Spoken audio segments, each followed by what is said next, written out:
Podcast पे आप सुन रहे हैं India classified.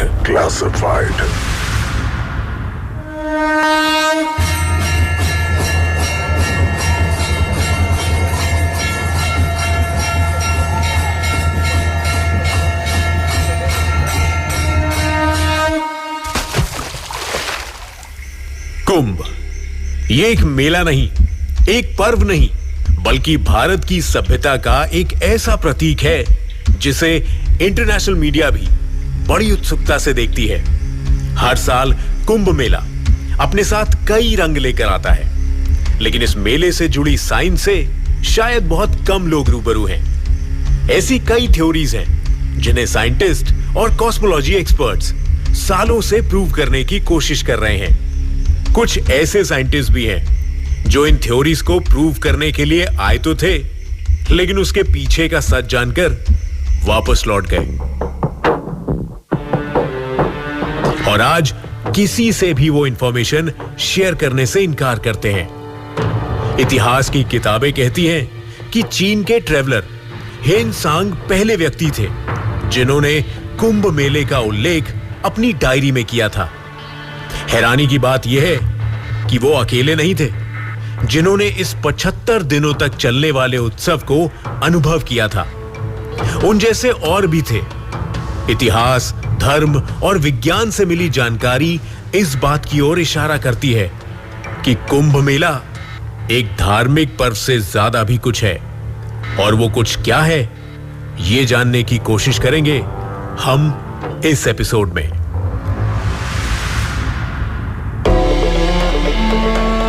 India classified season 2। मैं हूं पूरब और इस एपिसोड में हम बात करेंगे कुंभ मेले के राज के बारे में। द मिस्टिकल सीक्रेट्स ऑफ कुंभ।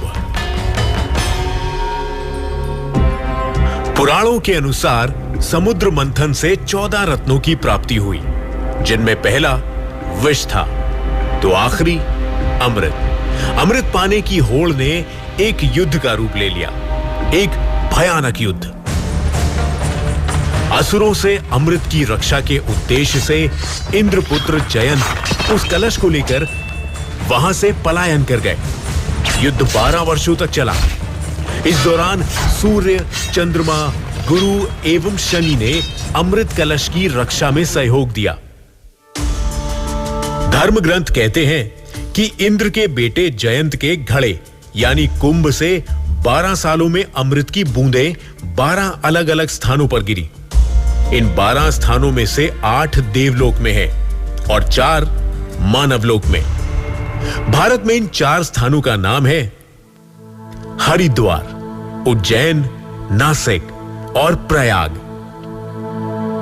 हरिद्वार से गुजरती गंगा नदी में, उज्जैन की शिप्रा नदी में, नासिक की गोदावरी में और प्रयाग स्थित गंगा, यमुना और सरस्वती के संगम स्थल पर।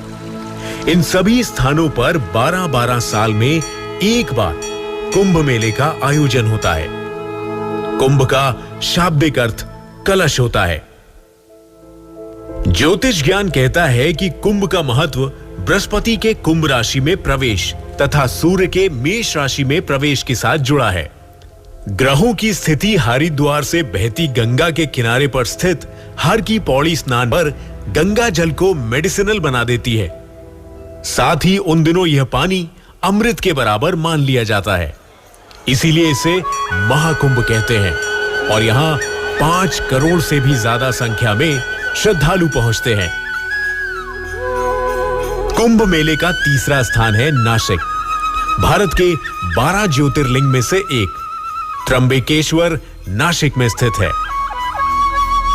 12 वर्षों में एक बार सिंहस्थ कुंभ मेला नासिक और त्र्यंबकेश्वर में किया जाता है। कुंभ मेले का चौथा स्थान है उज्जैन, जो शिप्रा नदी के तट पर बसा है। कहते हैं कि भगवान शिव ने त्रिपुरा राक्षस का वध उज्जैन में ही किया था। उज्जैन में आयोजित होने वाले कुंभ मेले को सिंहस्थ भी कहा जाता है। ज्योग्राफिकल सिचुएशन इस पर्व का आधार है। इनमें कुंभ की रक्षा करने वाले 4 सूत्रधार सूर्य, चंद्रमा, गुरु एवं शनि का योग इन दिनों में किसी ना किसी रूप में बनता है। आदि शंकराचार्य एक विद्वान थे। उन्होंने भारत के 4 कोनों पर 4 धामों की स्थापना की, जिसके कारण 4 धाम की तीर्थ यात्रा का प्रचलन हुआ।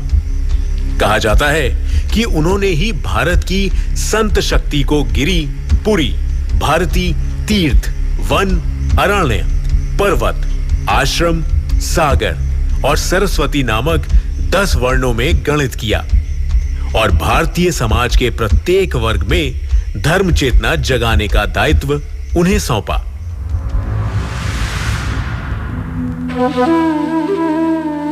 विभिन्न साधु संप्रदायों के अखाड़े जैसे कि शैव, वैष्णव और उदासीन यहां मठों में एक साथ मौजूद होते हैं। हर अखाड़े के अपने सिंबल्स और फ्लैग्स होते हैं। कुंभ के मेले में हर साधु समुदाय की अपनी छावनी होती है, जिसके बीचों बीच बहुत ऊंचे स्तंभ पर उनका ध्वज फहराता है। इन अखाड़ों के साधु शस्त्रधारी होते हैं। उनकी रचना एकदम सैनिक पद्धति पर होती है। उनमें शस्त्र और शास्त्र का अद्भुत संगम होता है। ये साधु अविवाहित होते हैं। उनकी दिनचर्या भी बहुत कठोर होती है। शस्त्रधारी होते हुए भी वे संन्यास मार्गी तपस्वी होते हैं। कुंभ के मेले में मुख्य आकर्षण इन अखाड़ों का स्नान ही होता है। उसे शाही स्नान कहते हैं। प्रत्येक अखाड़े के प्रमुख महंत रथ पर सवार होते हैं। उनके चारों तरफ निर्वस्त्र खड़गधारी घुड़सवार चलते हैं। आप सोचेंगे कि अगर साधु हैं तो फिर शस्त्र धारण क्यों करते हैं? साधु तो शांत और विनम्र स्वभाव के होते हैं। दरअसल भारत में विदेशी आक्रमण बहुत हुए। इसके बढ़ते प्रकोप के कारण साधुओं ने आत्मरक्षा के लिए हथियारों की शिक्षा ली। इसके बाद जब भारत में मुगल शासन आया, तब इन साधुओं पर और इनके मठों पर कई बार आक्रमण किए गए। इसीलिए इन साधुओं ने अपनी रक्षा करने के लिए हथियार उठाए। यही परंपरा आज भी चली आ रही है और ये साधु हथियार चलाने में किसी योद्धा से भी बेहतर नजर आते हैं। अगर सोचा जाए तो कुंभ सिर्फ एक रिलीजियस इवेंट नहीं, बल्कि एक कॉस्मिक इवेंट की सेलिब्रेशन भी है। प्रसिद्ध इतिहासकार जदुनाथ सरकार का कहना है कि कुंभ की परंपरा का सबूत 12th सेंचुरी के आसपास मिलता है। यहां एक जरूरी सवाल यह है कि प्लैनेटरी पोजीशंस का ज्ञान हमें मिला है सैटेलाइट से, लेकिन सैटेलाइट्स 20वीं सेंचुरी में बनाई गई और टेलीस्कोप 16वीं शताब्दी में। हमारी जनरेशन जो कि आज सिंपल से सिंपल सवाल पूछने के लिए भी स्मार्टफोन का इस्तेमाल करती है, इंटरनेट का इस्तेमाल करती है, यह कैसे पॉसिबल है कि हमारे पूर्वज बिना टेलीस्कोप के इन प्लैनेट्स के पोजीशंस को सटीक तरीके से बता सकते थे? और हमारे पूर्वज ने बिना किसी सैटेलाइट या टेलीस्कोप के यह कैसे पता लगाया कि सूर्य के आसपास जुपिटर, सैटर्न या अर्थ किस रफ्तार से चक्कर लगाते हैं? ये प्लैनेट्स अलाइन कब होते हैं? और साथ ही ये बात उन्होंने कैसे जानी कि जो प्लैनेटरी कंडीशन किसी साल हरिद्वार में है, वो कंडीशन 3 साल बाद प्रयागराज में होगी और वही कंडीशन गुजरात में कब होगी? उन्हें यह कैसे मालूम हुआ कि पुराणों में मेंशन किए गए अमृत की रक्षा करने वाले देव, या कहें कि ये प्लैनेट्स एक ऐसा कॉस्मिक एनवायरनमेंट तैयार करेगा जो ह्यूमन बॉडी को बेनिफिट्स देता है? ये सारी जानकारी हमारी एंसेस्टर्स के पास कहां से आई? क्या उन्होंने डीप मेडिटेशन से यह जानकारी हासिल की? क्या यह एस्ट्रोलॉजिकल साइंस है या फिर कोई और शक्ति थी जिससे हमारे पूर्वजों को यह ज्ञान प्राप्त हुआ? कुंभ मेले की प्रथा को शुरू करने वाले साधु ही थे, लेकिन क्या बीते समय में ये सभी साधु आम साधु नहीं बल्कि एस्ट्रोलॉजी और कॉस्मोलॉजी के एक्सपर्ट्स थे?